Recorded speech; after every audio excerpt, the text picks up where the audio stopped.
Welcome everyone to the Adversity to Advantage program here in lockdown. We're still in lockdown, and I've got Danny Rahim with me in lockdown. Thanks for coming. Thanks for getting your hair done and getting all shaped up for the conversation. We met not that long ago, but have been firm friends ever since. I know we both are on the speaking circuit. You're an actor and you do so many things to tell your story, but I guess other people's stories as well. Welcome to the show. Thank you. Thank you for having me, Petra. And yes, it was an absolute delight meeting you. I think it was at one of the Lions events, and sharing your story. I was very inspired. And yeah, it's sort of, I guess we kind of bounce off each other, don't we, with ideas and cool and quirky and weird ideas and where to go and how to help and spread the message. So yeah, it's been really easy and natural. And recently talking a bit about meditation and how that affects both of our lives has been pretty fun as well. But I actually haven't seen you fully speak and tell your story. And I know some of the lowlights, I guess, and I certainly know the amazing things that you're doing now kind of in the world and to share your story. First of all, give us a little bit of a context of just who are you, what do you do? Who am I? I always like that as a loaded What a profound question. Who am I? This could take a whole hour in itself. Yes. Okay, who am I? So I'm Danny Rahim. I'm an actor and, as you say, mental health speaker.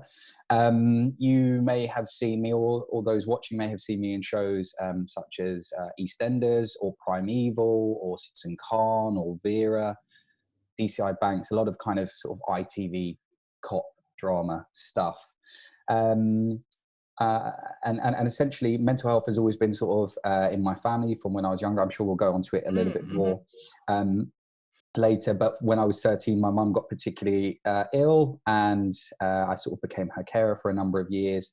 And then in 2012, I myself fell very ill. My mental health deteriorated, which ended up in me attempting to take my own life.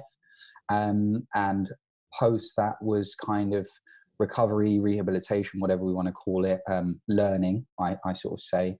And then, this kind of mission to help others and ensure that those who do get into kind of tricky positions in life or very unexpected times know that there are other options, and there are other ways to get support, which I didn't sort of know at the time. So that became sort of life's mission, life's purpose in a way. So you got acting as kind of one component, that's the kind of creative, expressive, and then the other side is kind of giving back, almost that little element of it had to have meant something. All the stuff that my mum has experienced today and myself, it had to have been for something. And that's where the kind of speaking, the learning, then the speaking began. Yeah, and I guess what drew me to your story is you're that quintessential adversity to advantage person, where it was tough and it led you to be on the brink of your own kind of suicidal ideation, your own despair. Yeah. And then there's this process of you bouncing back from that in order for it to give us kind of your mission in giving back. So let's just dive deep a little bit into what those circumstances were for you. And I guess what I'm really interested in is the kind of messy middle from when you're at your own worst place to the great kind of public platform supporting people today. Like, how do you make those changes in between? So just give us a bit of context to what it was like growing up and the mental health stuff that your mom was going through, so we just have a picture of where it led you. Absolutely. So I was born in London to parents of Irish and Pakistani descent. So dad was Irish Catholic, and mum was, although she wasn't very religious, her mum was Muslim. So when those two got together, actually they kind of were abandoned by their family. So religion kind of played quite a big part early on. We grew up non-religious as kids, but we were always very respectful of mum. But there was always this kind of uneasiness in kind of family gatherings and stuff. It was a very, very different time back then. Anyway, mum and dad broke up when I was about 3 or 4 years old. And so essentially it was a single parent family. And I guess the next part of that story that becomes kind of relevant is when I was 13, mum had a car crash. She was 8 months pregnant. She lost her baby. And so she then got postnatal depression. She was suicidal. She was sectioned. So when I was sort of 13, 14, mum was constantly in hospital. I was sent to live with my grandmother, and my two younger sisters at the time were both sent into kind of kinship foster care, the care of social services, essentially. So throughout that period between sort of 13 and say 18, mental health was always there, but it wasn't called mental health. It was mum's not very well. You know, she'll get better. When's she coming back? No one ever knew. I was sort of her lead carer, I guess, from the age of 14, 15. So all the calls would come to me, whether it be from hospitals, from the doctors, whatever, would come to kind of notify me, or they would say, you know, who's her kind of next of kin? But they all had my number, not really realizing how young I was. So all the calls about what she's up to in hospital, you know, how bad she is, essentially, all the calls from her at, you know, 2, 3 in the morning, shouting, screaming, like just not very well, essentially. But that was from a very young age. And I think from that point, there were times that as a kid I would lie in bed crying at 14, 15. I remember writing on a like, I hate my life, I don't want to live anymore. I was very, very young, and I remember I put it under my bed, and actually my mum found it years later. I forgot I did it. But there was something that just kind of happened at that point that I thought, right, you've got a choice here. This can either break you and pull you down, or you've got to get moving, or we've got to go the other way. And so sort of started to build this kind of resilience, this you know, it's not going to break me down, it's not going to get me down, I'm just going to have to keep plowing on. And I had jobs and did various things when I was a kid to make money. I was helping my grandmother, because I was living with her at the time, pay a mortgage. I was 15, you know, I was a kid, and there was no support for her, so I had to help her pay for this house that she was in. So you had to find a way, and I did find, you know, many ways, not always the right ways, but it was just, you know, survival. What are you going to do? Yeah, literally. Yeah. And I remember, really strangely at the time, I was listening to a lot of Jay-Z at the time, and I saw an interview of him, and he said, when you've been at a point where you're eating nothing but bread for a week, and your treat is bread with a bit of sugar on it, you ain't ever going back there. And I remember that was what I was doing at the time, and I was like, this is it.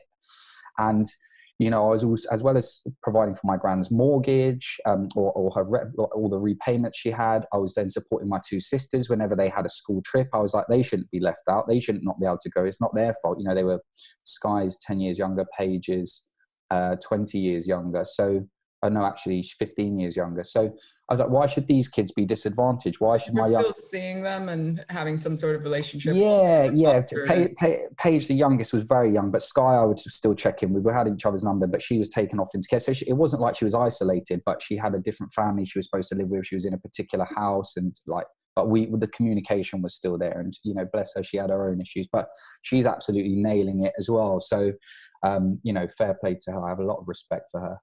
Did you, at the time, were you talking to anyone, getting support from anyone, whether it was somebody, a role model, or an older person, a family member? Like, where were you going to get some kind of support through this time? The person that I had who has been very supportive during this time was my uncle. And my uncle he's a retired police officer now, but our relationship, I remember when we were kids and there was a lot of domestic violence in the house, he'd come and pick me up and he'd just take me away for a weekend. And, you know, he took me on my first ever holiday. He was there as kind of like a father figure, but he had his son, but you know, we're still like best mates now. And he's always been like my rock. But at that time he was working quite a lot. So it wasn't full on support. He was a police officer working lots of hours, quite doing his bit. And, you know, he would just check him every now and again, but our relationship then wasn't it as it was now, because I don't think he knew the extent of how bad mum was. So essentially the people that I leaned on, firstly, which my girlfriend at the time, my first ever girlfriend, a girl called Rachel, her family was so kind to me. They gave me a little bit of, they gave me the, you know, if we're talking about Maslow's, they gave me the shelter and they gave me the food. Do you know what I mean? They just made sure that I had the most basic things to exist. And you know, I will never forget that kindness. And I guess it's one of the things that in my head that makes me think it was passed on to me at that time, kindness, and therefore it's my responsibility to give some of that kindness back. So I then got at 18, 19, I leave school. But prior to that, I was quite smart when I was at school. I got put into all the top sets, but when mum got particularly unwell during my GCSE years, they noticed a deterioration in kind of, academia, and they knew something was wrong. And so what they actually said to me, one of my teachers, he said to me, listen, we know you've got a talent in there, but we know there's a lot going on at home. And so we're going to set some targets for you, some opportunities that if you don't achieve. So they said that, if you don't go and audition for the school play, you're not going to be in the football team. Because what I was doing was I was coming in the mornings. I would come in at lunch, use my free smart card to get £1.50 worth of food, and then just leave. And that was my GCSE year. So quite an important year. And there was no one pushing me forwards or supporting me. I was just kind of doing my own thing. And everything's changed practically overnight. So you're in a heightened state of survival and stress. It's just meeting your basic needs. In that. Got to get on, exactly. And so long and short of that was they helped me audition for drama. The drama teacher said, look, we want you to audition for drama school. They saw my A-level devised piece, and so they helped me write the applications, and I got into a couple of drama schools. And I got into a school in London that I was going to go to, but last minute it was decided things at home were too chaotic, and I would have had to probably have been living at home. And so I went, in the end, I ended up going to Manchester. But the day before I went to university, 2 days before, my mum called the police and got me arrested, because essentially I walked in the house. She was grabbing my grandmother, who was very old at the time, over the sink, like almost strangling her. And I was like, Mum, what are you doing? I pulled her off. I said, look, leave it. I've got my little sister, who's just a kid. She's 4 or 5 years old. And she's seeing all of this. She's standing at the corner. It was like something you see in the movies, right? So I pulled her off. I said, look, stop all that nonsense. I'm going to bed. I got work tomorrow. Anyway, she says, don't you touch me, get out of my room, blah, blah, blah, blah, blah, whatever. Anyway, she calls the police. The police come over. They said, look, we can't kick him out because he's registered as living here. So she said, well, I want him out. And she said, well, there hasn't been an allegation made. She said, he pulled me, he pushed me, he hurt me. And they were like, okay, so you're making an allegation of assault? And she said, yeah. So they handcuffed me, took me out, and I spent the night in a cell the day before I was about to go to university. So just constant. And actually that arrest, I didn't know it at the time, because when I got to the police station, they said to me, I said, look, what is this? They said, we're going to let you off with a caution. I hadn't been arrested before, right? So let you off with a caution. They said, if you keep your nose clean at university, you'll have no issues. I said, yeah, okay, fine. Yeah. A caution goes on your record. So all of my work in America, since that I've had to go over and do stuff, I've had to go and get special visas and this and lawyers. It's been an absolute nightmare. But fortunately, I've got like an overarching sort of visa that covers all of that now. But it's a nightmare, and the kind of repercussions of all of this kind of stuff going on with mum from years before.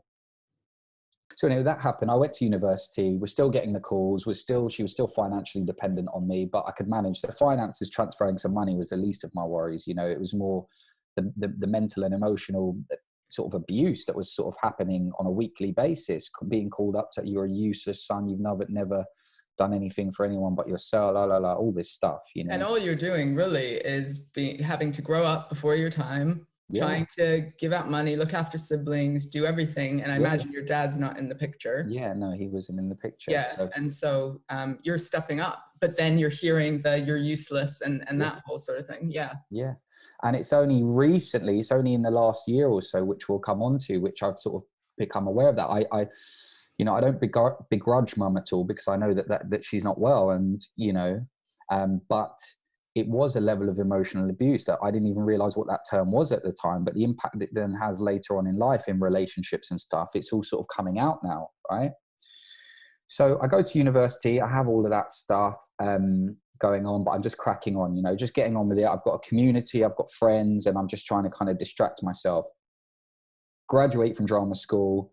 I'm very lucky when I come out. I land a great agent, and straight away I land this theatre job, which we do it in the UK a couple of times. It was about the Western involvement in Afghanistan at the time. Do it in London twice, get nominated for an Olivier Award, then take it to America, touring America for like 6 months. So career-wise, like, we're off, right? We're going. Things are going great. I come back, I'm on EastEnders. I then leave. I go and film at this series called Primeval in Canada for 6 months. So on paper, My friends were like, how the heck have you done that, Danny? Like killing right it. away. Yeah. So, but there was always this stuff. The mum stuff was still there. I was just managing it, right? And Sure. I always And said was your fear that you would get the call that she'd taken her life, or that, like, what was the biggest fear in that time? Do you know what? I by that time I had geared myself that eventually I will get that call. So that wasn't because there, from getting those calls at 14, 15, that your mum's hanging off this or doing that, that you kind of become a bit numb to it. And I remember having to go in and see a therapist, and they said, look, would you be, do you think you'd be happier if your mum was dead? And I said, yes. Whoa, that's quite a question. Yeah. To even have to answer. But I think they were worried if I was going to harm her. I don't know what it was, but that's the question they asked me. And I said, yes, not because I ever want any pain for her, but the pain that is a byproduct of what she's doing is like, it's too much for me. I can't handle it. Like, yeah.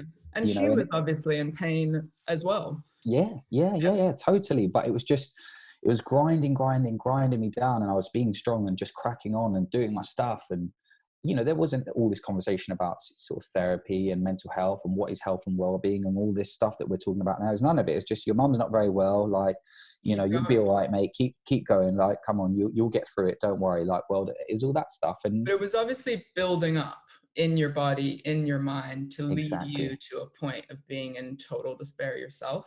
Yeah. And so where it took you. Yeah. And exactly, that's what. So 2012, I came back from the TV show. I was filming. I was very, very lucky. I earned some good money, bought a flat.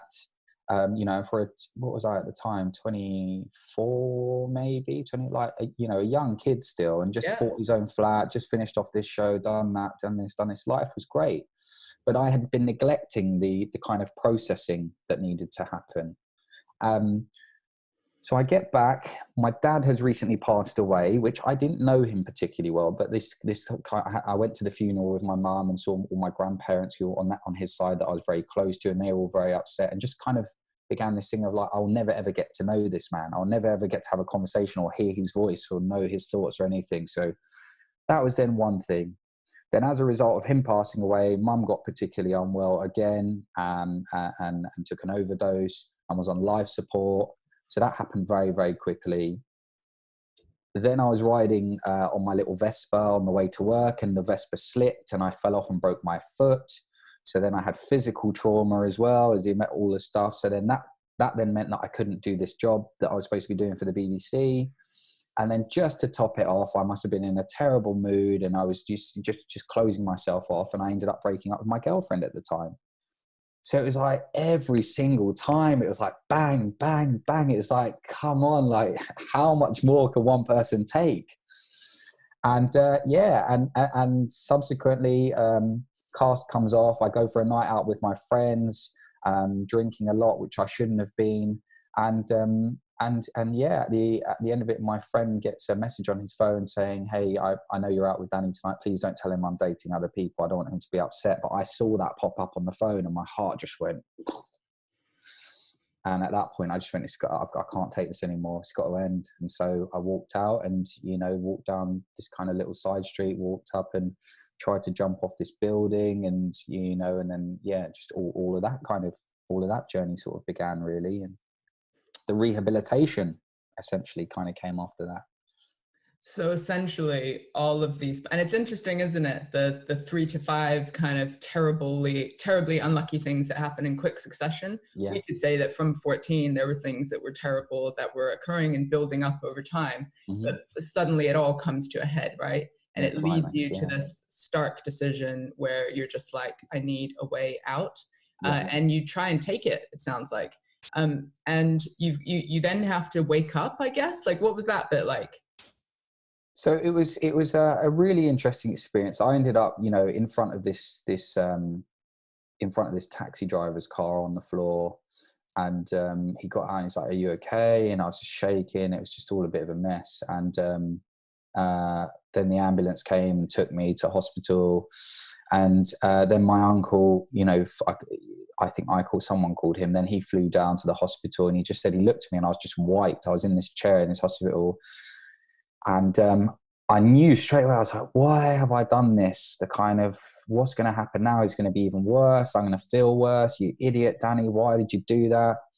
At the time, I was like, why did you let her beat you like this? But it was nothing about this girl. It's just a white, you know, it was just our time came to an end. And it was just, I didn't realize it was the kind of culmination of many things. I saw it as this isolated moment, but when I look back, I could see the build up of it. And I just knew at that point, I was like, this has to be worth something. This can't have just happened for nothing. This has to be worth something. And so that thought came pretty soon, or in hospital, or near after, or? no. So I came out and I was at home, and I was, you know, and it took about 6 months. And my uncle literally was like, it doesn't matter what it costs. We will spend whatever we need. My uncle's not particularly wealthy or anything, but he was like, your health and well-being comes before my house and this and whatever. And so we tried the hypnotherapy and the CBT and like all the things, right? And one thing that I said I wouldn't do was just a personal thing, is I just didn't want to take tablets, because I knew how that had affected mum, and it wasn't in a particularly good way. So I said, I'm going to try every single avenue that I can, whether it's just the kind of natural side of things and exercising and diet and, you know, all of those cores, or whether it's meditation or mindful, like whatever. I'm going to try everything, and I'm going to learn, and I'm going to read, and I'm going to research, and I need to understand why I got to this position. You know, and set myself up some kind of barriers and parameters of like, what do I need to look after myself? Look after yourself first, and then you can expend that energy on those around you. But if you don't look after yourself first, then you're useless to those around you. So that's where it sort of began. And that came maybe sort of a month or two after the learning and the research, while I was at home and I was recovering, and I started to read a lot. So that all happened then. But then it was just an opportunity that came up, which was Johnny, who we mentioned before, who I went to drama school with, and who was a very dear friend of mine, but also was having his own issues. And I didn't know he was going through his stuff, and he didn't know I was going through my stuff, which was the irony, right? We're in the year. So let me just, for our listeners, that's Johnny Benjamin, who's a mental health campaigner. We've had him on the podcast a couple episodes ago, and had his own kind of experience of mental illness, as well as suicidal ideation, right? And you guys are that close. So you reconnected with him? Is that we reconnect? And at the time, it just so happened that had happened with me. But then Stranger on the Bridge came out, his documentary, which blew up. Which blew out. And I was like, mate, I cannot believe you. Why didn't you call? Because when he left drama, we were doing a show together in the final year. I said, why didn't you ever call? Like, the teacher said that he was going home with some personal issues, and we were all messaging him saying, hope mum and dad are okay. We didn't know it was him until a lot later. So we reconnected, and we spoke about a lot of stuff and how we had got to that position. And isn't it funny? And we became sort of like each other's like little support. I remember Johnny and I were living together at the time, and he said to me, look, I've got to go and do this talk today, but I really don't feel too great. Would you mind coming with me? And I was like, absolutely, let's go. Like, I'll be there. We'll get through it. Don't worry. And so we did this talk, and at the end, it was actually at his brother's company. His brother had asked us to come in, and his brother said, look, Danny, don't feel obliged, but do you want to stand up and just talk a little bit about you guys at university and how you kind of didn't know, and how this, you guys were so close, but you didn't know all of this was going on. And I said, yeah, if you want me to. So stood up and spoke a little bit with Johnny about our experience. And then they came back and said it was so powerful seeing two guys together talking about their kind of mental well-being, and how they had both had kind of relapses, but had no idea that each other were going through this stuff. And so then when this kind of idea came that, I said I was very passionate about children and kids, and making sure that if we can get this knowledge in very early, and that's also Johnny's passion. So I said, why don't we put something together and go to some schools and talk to some kids, and, just help out where we can. And schools became universities and colleges and this, and I actually went back to my old high school teacher and did a talk there. Yeah. And wow, that was an incredible experience in itself, because he had no idea that this stuff was going on behind the scenes when he was guiding me and mentoring me. So it was really nice to give something back to him, and then that kind of we were just going round, just everywhere, and then companies were asking us to come in, and then sort of came this realization for me that we're going into all of this. This was about a year and a half ago. We're going into all of these companies, well, schools, and all these places, and we're talking about mental health, and we're opening up, and we're stimulating all this conversation.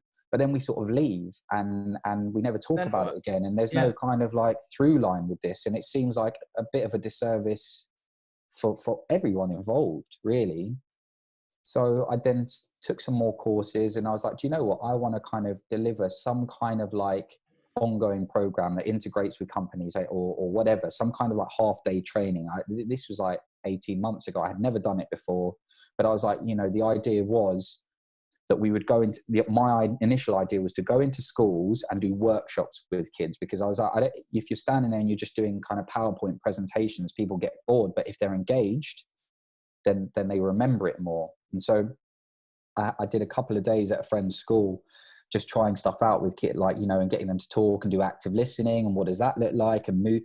And they loved it. And we just thought, right, there's something in this, and we should put together a kind of a bit of a bigger plan, and look at ways that we can integrate with HR processes and kind of all the kind of structured things that needs to happen at companies. But also, how do we integrate this kind of interactive, dynamic learning rather than just sitting and preaching? Everyone's on their phone texting. I was like, no one's really, it's boring for everyone. So and that kind of took off. Yeah. So now you're giving back in a big way. Yeah. And as you said, it's sort of organically developed in a certain way. I've got a couple questions just about the journey to getting there. Yeah, so absolutely. I love the way your story mirrors mine a little bit, which was like total rock bottom, and then experiment and be like, I'm going to try everything. What have I got to lose? I'm going to test everything, right? For me, I gave myself a deadline to end my life in a year. But essentially, I thought I have to fix myself. I have to invest in myself if I'm going to be any good to anyone else. Yeah. What were the key things that you learned from that time, or what were the things you tried that actually benefited you the most? Because I think it's really useful, first of all, for people to realize it's not a one size fits all. Yeah. Yes, there's some like core components that can affect all of us. There's science behind, but some people, different things kind of suit them better. So I'm curious, first of all, about what were the things that really sort of worked for you, or maybe even informed sort of ongoing practices to look after your own well-being? So I did all the stuff. I mean, I was sitting in chairs with guys ringing bells in the side of my ears, and all sorts of, that might work for some people. It didn't work for me, and actually I became very cynical very quickly, spending a lot of money trying all these therapies, and it was like, that is just weird. But I thought, right, let's go back to the cause here. What does a body need? Our bodies are so resilient, right? They're so smart. They can recover.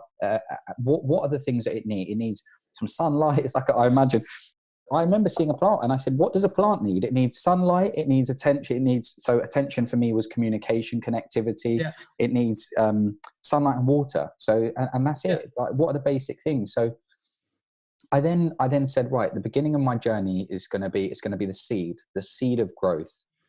And my seed is going to be sleep, eat, exercise, and D was don't drink. Yeah. And, as opposed to drink.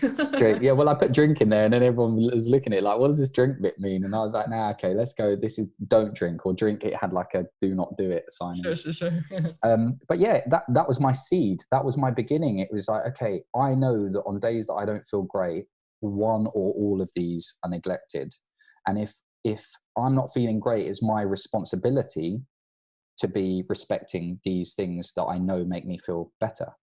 And so every time I had a bad day or a low day, I would go back and check my seed. I would go back and check, like, am I giving this plant, this flower, the space to grow and to recover?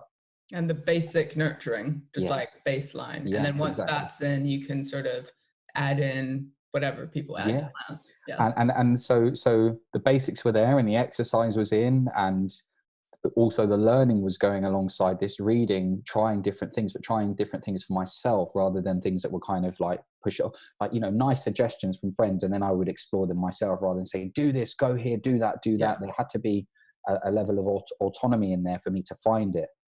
And then meditation began.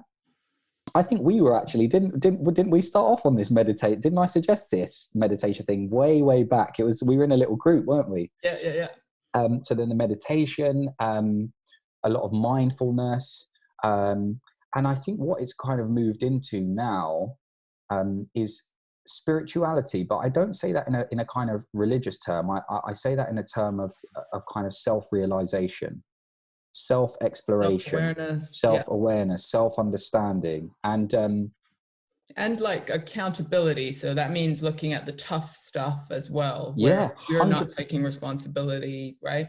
Yeah, and you know, I am doing a counseling course at the moment because I wanted to kind of, you know, I had people who are always coming up at the end of talks, and I thought I can give them my honest, you know, open experience and share how I did things. But I also want to come from a little place of academia and make sure that I'm not misguiding them or not upsetting or not saying the wrong things. Sure. And through that, you know, I'm in week 7 or 8 of it now. There is so much self-discovery that's happening of like, why do I think? Why do I act? Why is that behavior enabled from there? And I absolutely love this. It's like the endless, you know, you can just keep going and going and going down these rabbit holes. But I love exploring and fundamentally understanding, why do I think this way? Why do we think this way? Why do humans in general think this way? So it's a combination of good habits, the seed. It's meditation, mindfulness, whatever, you know, one and the same, however you want to look at it. But having those moments to sit and reflect and breathe and sit still with yourself and not be worried about having time and space alone. And I realized that I was very bad at that. Like previously, I think in 2 years of living in this flat when I first moved in, I must have cooked twice, because after the breakup, I always saw myself as alone. All the activities that I did with my ex-girlfriend at the time was cooking together. It was like this space was communal. It was like collaborative. And then I was alone. So I would go out every night and eat and be with people because that was my social, that was my connectivity. But once I had retouched in with myself and gone, why am I doing that? Why is there this desire? Then I did start cooking myself, and I started cooking for the housemate, and I started to kind of do all these things that allowed me to feel connected, but also a sense of achievement. Yeah, like I've kind of, cooking for myself, but also I would cook. So now we rotate. So I will cook one night, and there's two others, and so I will cook, and then they will cook, and so you cook. You still get the community feel. Exactly. And we're in the kitchen just chilling and chatting together, and how's your days, and so really big shifts in the last year, I would say. I think when I was very lucky enough that this kind of the helping, when we were going to schools and talking, we would do it like for free. There was we just said, here's what we're doing. And eventually it was funny. I think there was someone that said, when people pay, they pay attention.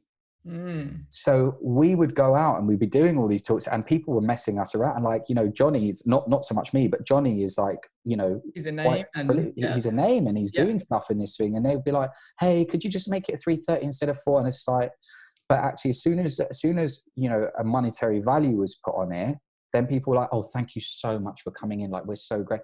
And actually, what we do now is we take, if we get paid by a big company, we would take that, and then we'll use that, and we'll do a school as well. So it kind of balances out. So the travel costs, et cetera, of going somewhere, we take the money from that and we use that towards that. So it's kind of, he always says like a little kind of Robin Hood kind of like. Well, and there's something about the giving back that's great for our mental health. You talked about purpose and finding a way to find purpose from your own dark experiences. And like, what's the feeling that you get from that? Well, it's cathartic, isn't it? When we talk about our issues or our experiences, and we share those and we open up, that vulnerability allows other people to become vulnerable. When you hear someone come to you and say, I went through exactly the same thing last year, and you're the first person I've ever told this to, you feel like, wow, I've helped that person. That person can open up now and hopefully share it with their family or their friends, and have a space where it's not just this trapped little vessel that they have to, you know, take to their grave with them. It starts the rehabilitation, it starts the recovery. And I always say to, you know, Johnny and I have also gone to talks, and we've traveled so far, and we've gone there and there've been 4 people in a room. But I'm always like, if there's 4 people in a room, they're interested in what we're talking about. And even if one of those people leaves feeling like they learned something or it helped them or gave them a bit of hope, then it's worth it. And that's how we just go now, is it that every day, if we can try and help one person. That's why I kind of sort of agreed to do this with you as well, because there was a point a few years ago where actually sharing my story could have been very, very detrimental to my acting work, because the insurance that would come, the insurance costs that would be incurred by taking me abroad as someone that was a suicide risk or whatever that may have, you know, people would be deterred from taking you. And there was a moment again then when I thought, do you know what, this is bigger than me, and this is about helping others. And if there is a God, whatever, however we want to look at that, or if karma is going to make it that I lose a job because trying to help others, then that was the way it was meant to be. But I put faith in the world that you know, that wouldn't happen, and actually the things that were supposed to come to me would come to me, and that was my kind of mission, to help others. Yeah, and life ends up, if you take those risks, it often becomes more purposeful and better anyway. Exactly. Do you have any like one top book that you would recommend? I know one is hard, but maybe one that's fresh in your mind. That supported you either spiritually or on your self-awareness journey. Yes, there's one book, and it was called Tuesdays with Maurey. Tuesdays with Maurey, okay. Yeah, and it's not so much as so what this is based on a true story of a university lecturer who I think he falls ill with cancer, and he meets his old university or college student when he falls ill, and his university student is like a prolific US like radio like disc jockey or something like that. But he goes, and when he finds out Maurey's sick, then he goes and spends every day with him, and it's life lessons from an old man who's kind of reached the end of his life and done some amazing things to a young guy, and he says, "Here's what I can teach you. Ooh, I can show you, you know," and it's on love, it's relationships, it's life, it's the world, it's nature. And every Tuesday he goes to meet Maurey, and he gives it, there's a new theme. And I actually bought that as a book for John. No, I think either Johnny bought it for me or I bought it for Johnny. But since then I've recommended it, because I think what that book means to me is someone has lived their life very fully. And, you know, they always say that it's only when you get diagnosed with a terminal illness, or you know that there's a short amount of time left in your life, that you see the trees in a different way, you smell the plants in a different way. Yeah. And that really woke me up to that, is I'm not going to project what 6 months is going to be from now. I'm going to live today, and I'm going to live today as fully as I can and as content as I possibly can, and let the rest unfold, because we can't predict what that future is going to be. No, we can just amazing. live in the present. I'm going to check that out. That sounds really good. Really cool. A couple final questions. How's your mum now? Interestingly, so I found out 2 weeks ago that mum's actually in prison. So Goodness. yeah, So like, you know, the gift that keeps on giving, you know. Yeah. Yeah, so I found out, I hadn't heard from her for a while. I was checking in with her social worker, and so now she's in prison, and I don't mind sharing this because I think it may help or be useful to others. So she was actually in not a great space. She was walking on some railway tracks about 3 or 4 weeks ago, and the police came and said, look, she's a risk to herself and a risk to the public, and then they sectioned her, and then she was released, and then she did it again. So now then they put her in prison because she had an impending court case, and they were worried that she either would harm herself or others, or not make it to the court case. So they put her in prison. So over the past week, I've been speaking to my mum in a very, very, very emotional state from prison. And you know, the journey does continue. It's not fixed, it's not done. Yeah. But what I have realized is that I have to set these little boundaries. And so, you know, if mum calls me and she's shouting and swearing and screaming, I'll put the phone on loudspeaker and I'll go and just do something else, and I'll let her just do her bit. And then at some point she'll go quiet and she'll say hello, and say, hello, mum. Wow. Because I realized that I cannot be there at the end of this stuff on the phone, because that emotional abuse that's still there, and you're this, you're that, and listen to me, and you know, she's blaming the world, and the world did all this, and now the Transport for London police officers, they're all conspiring against her. It's all part of her illness, right? But I realized if I take on that emotional baggage, yeah, that seeps then into my day with my partner, with my housemates, with my friends, and I have to be responsible enough to not let that happen. It's my responsibility to say no, not even for myself. It's not how I'm looking at it. Did you feel guilty at the beginning? Because I think this is really useful for people who are caring for someone. Yeah. To, first of all, set the boundaries. And then I imagine the transition is you have to sit with uncomfortable feelings because your habit has been, you call them there, you call them there. From 14 years old for you is like, to be a good son, I have to show up. Those sorts of messages, right? Yeah, and you know, I made a decision last year that I was going to help mum downsize to a smaller house. I paid a lot of money to help furnish it, to do the things that she needed to make her happy and content in a new space, because her old house had lots of like memories of, you know, losing the baby and domestic abuse and all that stuff. So all the medical experts advise, if you can, try and get her to switch to a smaller, more manageable house. It might be the fresh start she needs. That was last September. Spent 3 or 4 months, and I said to myself at that point, that was going to be it. That was going to be the line in the sand where she had to come and meet me in the middle and do a little bit of work herself. And I'll share with you something very quickly, which might be valuable for people. So I had to go to Ealing Hospital to the mental health ward there and sit and do something called a ward round, which is all of her medical professionals, her lead doctor, the nurses on the ward, blah, all of these people, they sit around and we try and we make a plan for mum's future. And the doctor at the time, mum came in, she was doing her shouting and blaming everyone and don't believe him, Danny, he's a blah, like, you know, rude words. And he just sat down and he said, you know, Malika, that's my mum's, he said, Malika, what have you done to help yourself? What have you done in the past 6 months to alleviate some of this pressure on your kids and your family? Hey, it's not, listen, I'm suing you and and she just was off. And he was like, you're avoiding the question. What have you done for yourself? You know the difference between right and wrong because, you know, you wouldn't be doing X or you would have done this. So what have you done? And it shocked me. And I was like, well, initially I was like, that was a bit hard. Anyway, she had to be taken out because she was shouting and screaming. And he then said to me, look, I'm not trying to be, he said, I've been working with patients like this for nearly 30 years. And he said, I've seen a lot of patients come in and at some point there has to come a level of accountability. He said, I know what therapy would probably be useful for her, but if I prescribe that to her and she goes in and starts shouting and swearing at everyone, the sessions will immediately stop.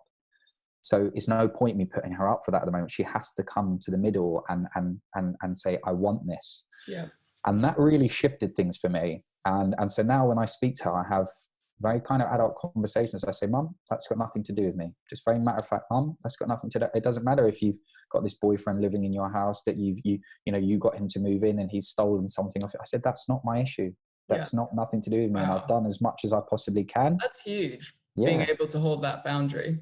And this is literally in the last 2 weeks. And I realized, and I may not have this totally right at the moment, and again, we're constantly learning and evolving, but I realized at the moment it's for the sake of my family and friends around me that I cannot take on that stuff because then it ends up just going out and it's my responsibility. Mental health as and well. Then I need to be looking at it as for, now I need to be looking and going, actually, this is not good for you, Danny, because I'm looking at it from the aspect of look after your friends and those around you, but I need to look at it as look after yourself as well. Completely. Before I ask my final question and get your, master yogi advice, where can people find you if they want to connect, hear your story, get you into speak or whatever? Yeah, there's LinkedIn, which is, I'm not very good with all these things, but LinkedIn, you'll find me on as Danny Rahim. Speakers Collective, is a company that I work with. So the Speakers Collective or TLC Lions, and they're two groups, but also there's a wealth of an abundance of speakers on both of those sites that cover lots and lots of topics. So if anybody's interested in, or needs someone to come in and address a particular issue, there's lots of really, really cool speakers on both those, including Petra. Yeah, that's what we meant. Absolutely. Cool. Fine. We'll add that into the show notes so people can find you and connect with you. And then finally, this is what I'm curious about, because I used to be a youth worker. That's like my background. So I used to work with young carers. I used to work with young offenders, and it was very interesting. One of the first kids that made a massive impression on me was this 16-year-old kid who claimed to be a white supremacist.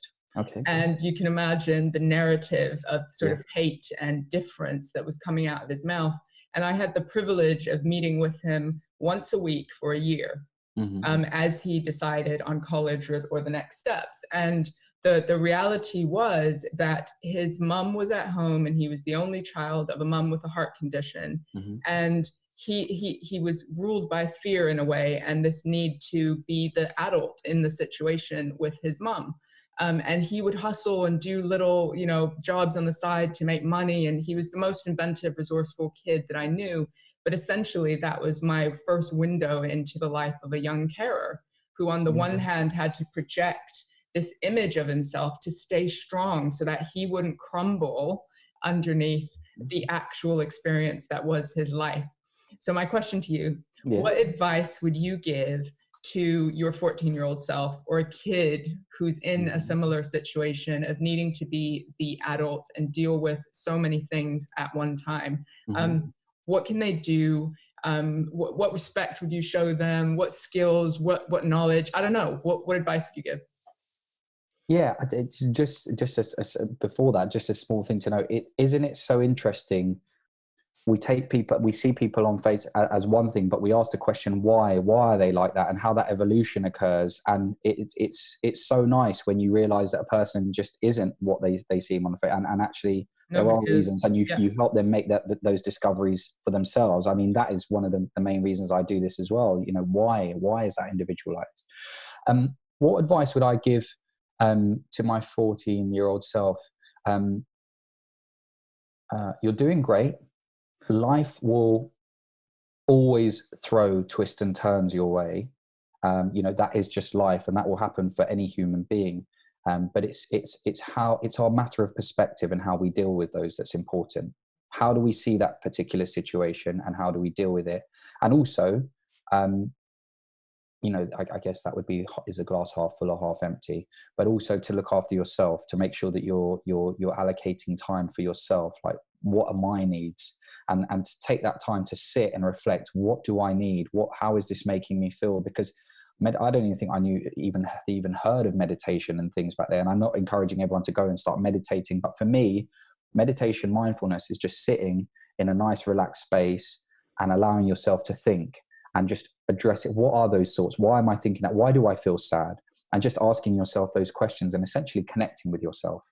So in a very long-winded way, it would be reassurance to my 14, 16-year-old self. Life will constantly throw twists and turns at you. And, it's a matter of how we perceive those, and to allow yourself space for yourself and listen to your body, because your body will tell you what it needs.